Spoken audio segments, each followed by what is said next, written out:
ADHD কি?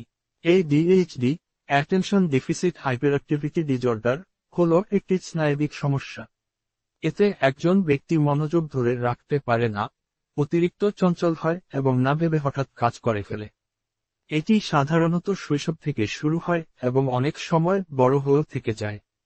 প্রধান লক্ষণ: তারা চিহ্ন মনোযোগের অভাব, পড়াশোনা বা কাজে মনোযোগ ধরে রাখা কঠিন, সহজে ভুলে যাওয়া, জিনিসপত্র হারিয়ে ফেলা।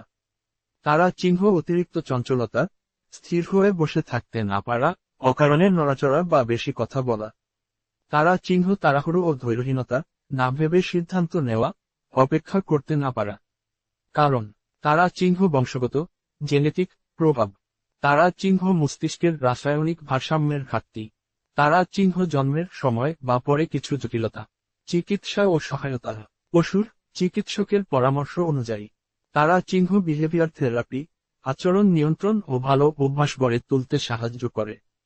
তারা চিহ্ন জীবনযাত্রার যত্ন, নিয়মিত ঘুম, সঠিক খাবার ও ব্যায়াম উপকারী। তারা চিহ্ন পরিবার ও শিক্ষকের সহায়তা, দৈনন্দিন কাজে বাড়তি সাহায্য প্রয়োজন। ডানি ইশারা করা উল্টো হাতের তর্জনী সঠিক চিকিৎসা ও যত্ন পেলে এডিএইচডি সম্পন্ন মানুষও স্বাভাবিক ও সফল জীবন যাপন করতে পারেন।